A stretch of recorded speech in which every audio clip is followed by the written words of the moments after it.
COVID-19 Watch Weekend. Review ng mga kaganapan sa nakaraang linggo, mga kwento ng paglilingkod at kabayanihan, mga paraan kung paano makakatulong. COVID-19 Watch Weekend.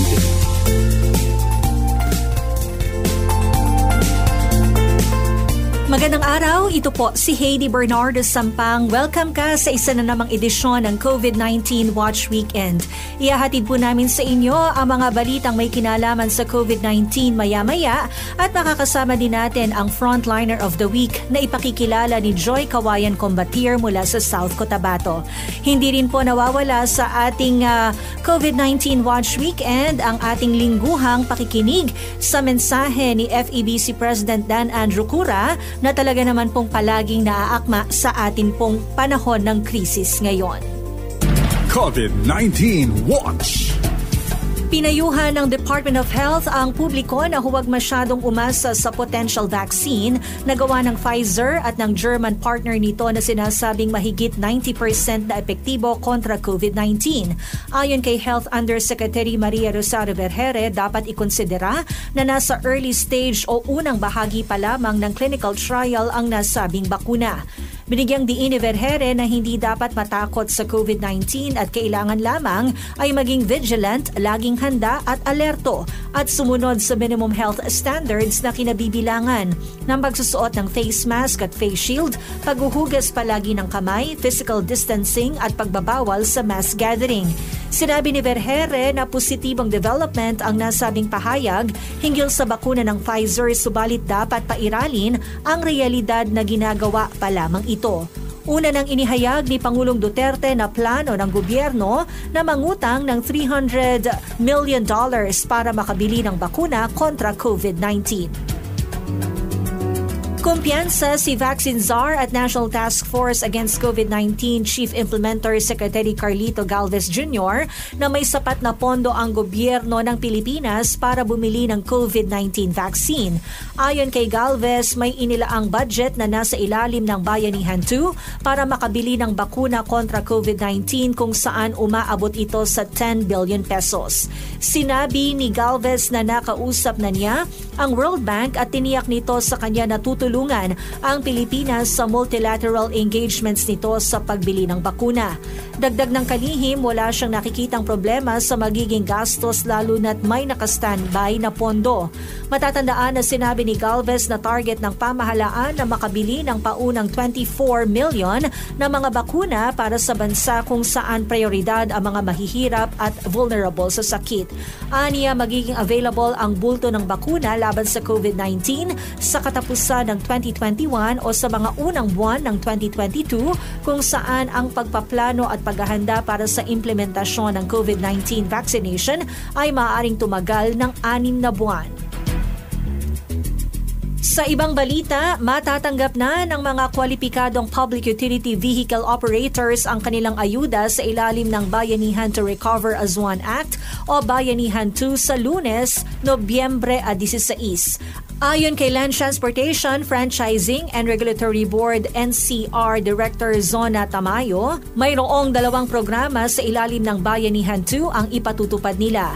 Una ay ang direct cash benefit para sa mga operators, ang ikalawa ay ang servicing contracting program. Ang 1.2 billion pesos na inilaan para sa road sector para sa direct cash benefit, nakalatag na ang mga dokumento at ipinasa na sa Land Bank ang mga data na siyang magdedeposito ng cash benefits sa mga operator. Nasa 6,500 pesos per unit ang inilaan sa bawat operators. Ngunit sinabi ni Alliance of Concerned Transport Organization President Efren De Luna na hindi ito magandang balita para sa kanilang mga miyembro, lalo na't mahigit 400,000 ang kanilang mga miyembro sa buong bansa. Giit pa ni De Luna, kailangang linawin kung sino-sino ang mga makikinabang sa direct assistance. Kinumpirma ng Department of Labor and Employment o DOLE na sinimula na ng Overseas Workers Welfare Administration o OWA na bayaran ang kalahati ng nasa 241 million pesos na utang sa ilang hotels na ginagamit bilang temporary quarantine facilities sa mga returning OFWs. Ayon kay Labor Secretary Silvestre Berry III, kumpiyansa siyang mababayaran ang natitirang utang sa susunod na linggo. Aniya, mayroong commitment si OWA Administrator Hans Leo Kakdak na fully paid na sila sa Martes, November 17. Sinabi ni Bello na naantala ang pagbabayad dahil nais nilang matiyak na tamang halaga ang kanilang binabayad. Mahalaga rin anyang sinusuportahan ng kaukulang dokumento ang mga binabayarang utang. Matatandaan na inihayag ng Hotels Sales and Marketing Association na may ilang hotel na ang hindi nakapagbibigay ng sahod sa kanilang mga empleyado dahil lumobo na nga ang utang sa kanila ng OWA. Ngayon naman sa ating COVID-19 Watch Weekend, narito ang ating frontliner of the week na ipakikilala ni Joy Kawayan Combatier. Ang guest niyang frontliner ay si John Clinton Basa, ang head nurse ng Sarangani Bay Specialist Medical Center sa General Santos City sa South Cotabato. Dahil sa banta ng COVID-19, naging standard operating procedure na ng mga ospital na isailalim sa triage ang bawat pasyenteng dinadala sa mga paggamutan. Ang ating frontliner of the week na si John Clinton Basa ay nagbahagi ng kanyang karanasan bilang head nurse sa emergency room o ER ng Sarangani Bay Specialist Medical Center, isang bagong ospital sa General Santos City. Ang ER yung unang sumasala sa ospital. So, hindi po namin alam kung ang pasyente ba merong exposure o hindi. So, kailangan namin talaga mag-ingat and magsuot ng PPE. Tapos po, ang area natin is nasa labas po ng hospital. So, hindi lang po sa amin siya uncomfortable kasi dahil sa init, pati po sa mga pasyente na i-accommodate namin, which is nakakalungkot din po talaga. Kasi pumunta ang pasyente para magpagaling, pero yung first na magsasala sa kanila is medyo hindi comfortable yung area, pero kailangan gawin. Bali, meron po tayong tent. Although may aircon po yung tent natin, hindi pa rin po siya ganoon ka-comfortable. Pero kailangan pong salain na mabuti ang pasyente bago natin ipasok papunta sa ating hospital po. Kahit po mainit yung area, kailangan po talaga namin magsuot ng PPE para protektahan din po yung mga sarili namin.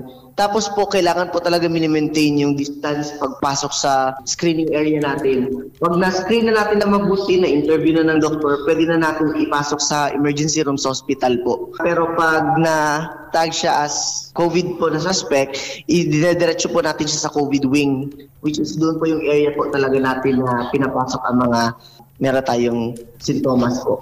Umaabot sa 12 oras ang duty ni John sa ospital, kung saan nagsisimula siyang mag-duty alas 7 ng umaga hanggang alas 7 ng gabi at minsan naman alas 7 ng gabi hanggang alas 7 ng umaga suot ang full PPE. Hindi man komportable lalo na sa tanghali dahil sa sobrang init, kailangan nila itong suotin para sa kanilang proteksyon at ng kanilang mga pasyente.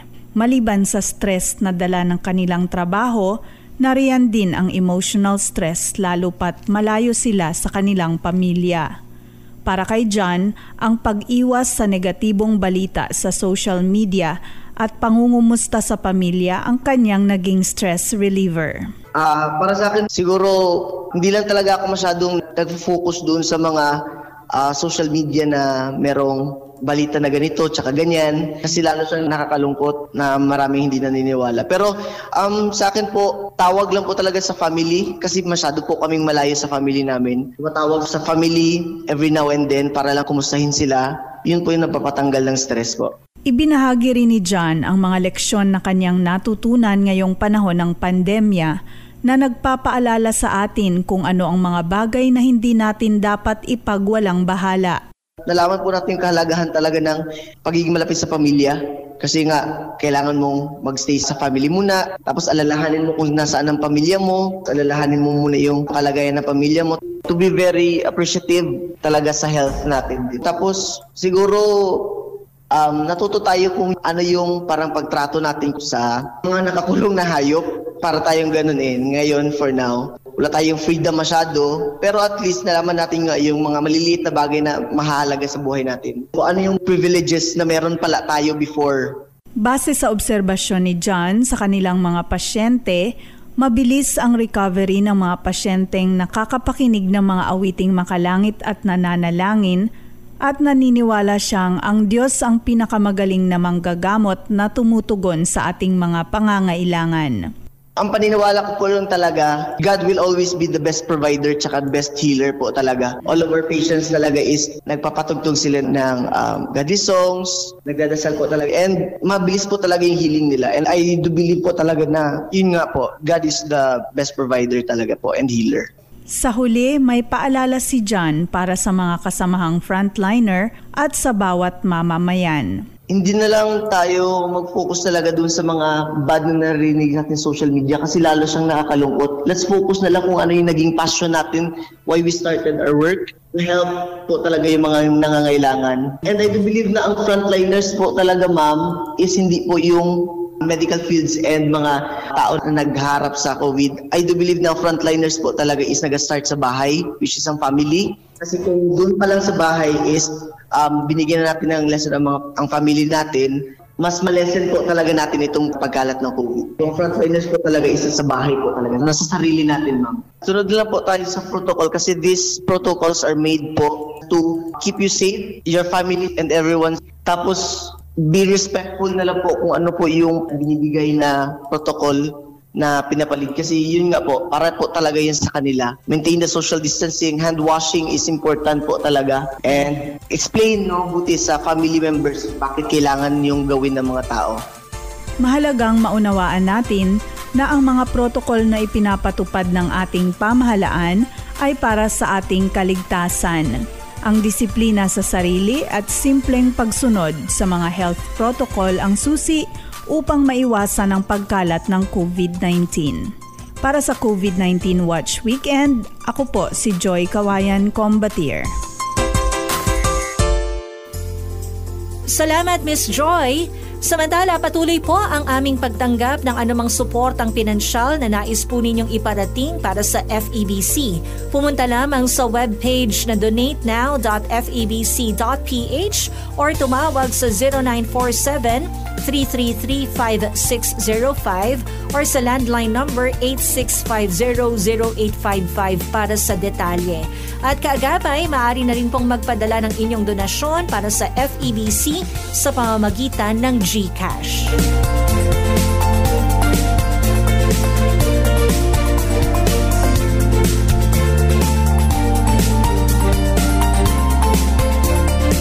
COVID-19 Watch Weekend. Disinformation is spreading alongside the new coronavirus. To counter this, it is important to share information that comes from reliable sources, such as health authorities and the World Health Organization. During the COVID-19 outbreak, only trust official information sources and credible media outlets. Do not share unverified information. This is a message from UNESCO.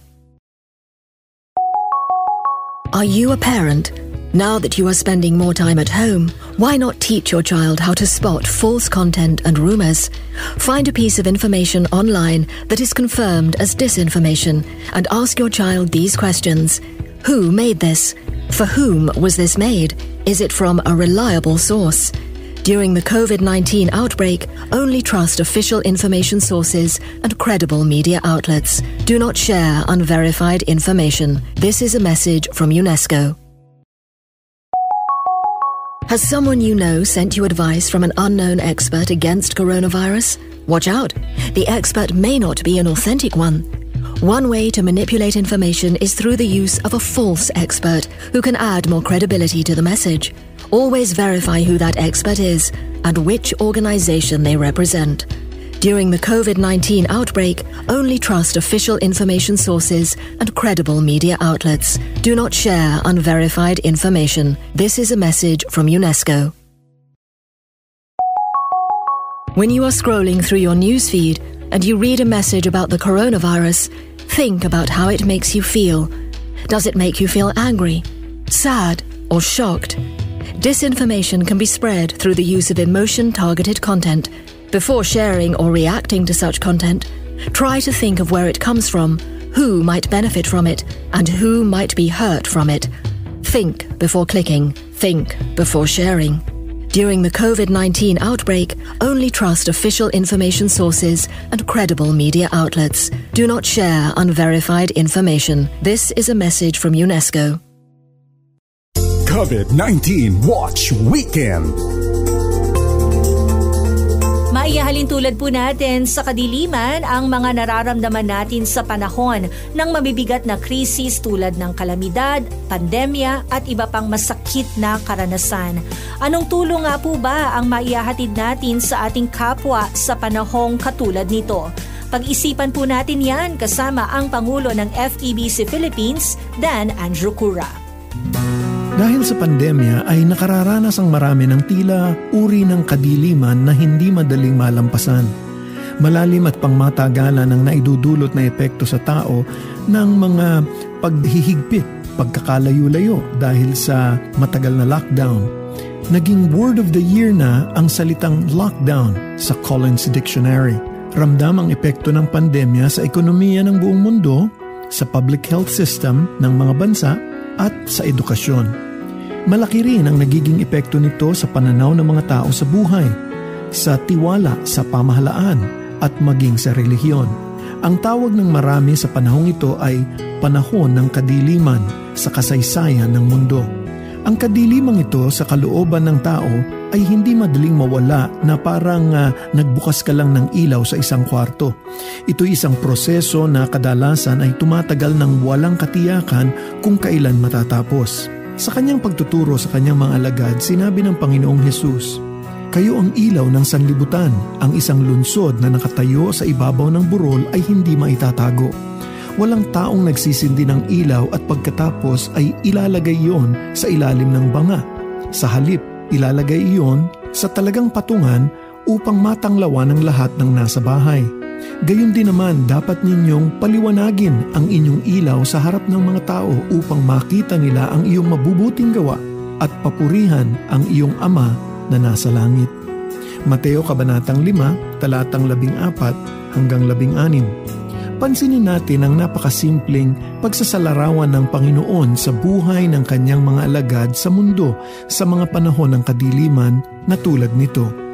Gumamit siya ng larawan ng ilaw para ipakita kung paano binabago ng Diyos ang tao sa pamamagitan ng mga sumasampalataya sa Kanya. Tayo ang ilaw ng sanlibutan. Ang liwanag ng ating ilaw ay hindi maitatago. Ito ang buhay ni Kristo sa atin at ang ilaw nating ito ay magliliwanag sa ating komunidad, sa ating trabaho sa paaralan. Tinatanglawan ng liwanag na ito, maaaring karaniwan na ang pangamba at pag-aalala sa mga panahong ito. Ngunit mapapawi ito sa liwanag ng biyaya ni Kristo na nasa ating kalooban. Tayo ang ilaw sa tahanan. Sa tahanan, unang dapat makita ang liwanag ng ating ilaw bilang mananampalataya. Dapat itong mararamdaman ng ating pamilya, silang pinakamalapit sa atin, bago pa man ito makita sa labas ng tahanan. Ang quarantine ay nagdudulot ng tensyon at di pagkakasundo ng mga magkakapamilya. Liwanag at hindi init ang dapat mamayani sa tahanan. Gamitin natin ang mga pagbabago sa buhay upang palaguin ang mga relasyong matagal nang napapabayaan. Tayo ang ilaw sa harap ng mga tao.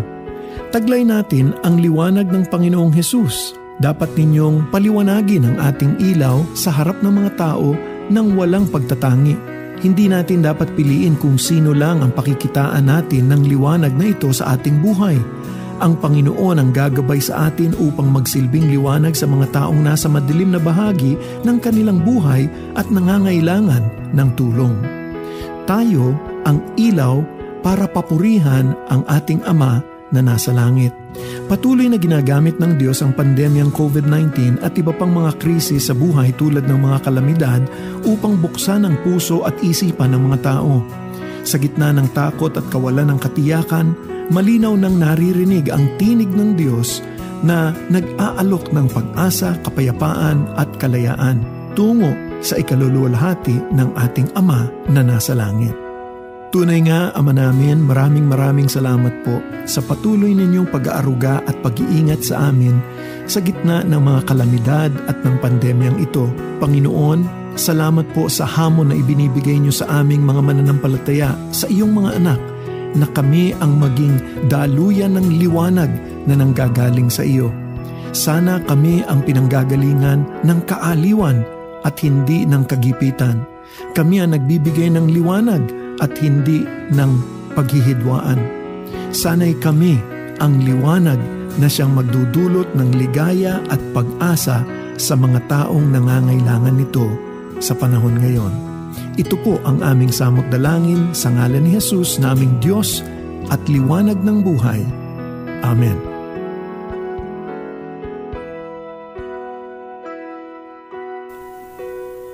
Dito na po muling nagtatapos ang ating COVID-19 Watch Weekend para sa linggong ito. Mag-ingat tayong lahat, kaagapay, at hanggang sa susunod na Sabado, sana po muli tayong magkarinigan dito po sa inyong FEBC Radio TV. Sa pangalan po ng ating buong pangkat, ako ang inyong nakasama, Heidi Bernardo Sampang, nagpapaalala, basta't laging handa at sama-sama sa kanyang lakas, kaya natin to.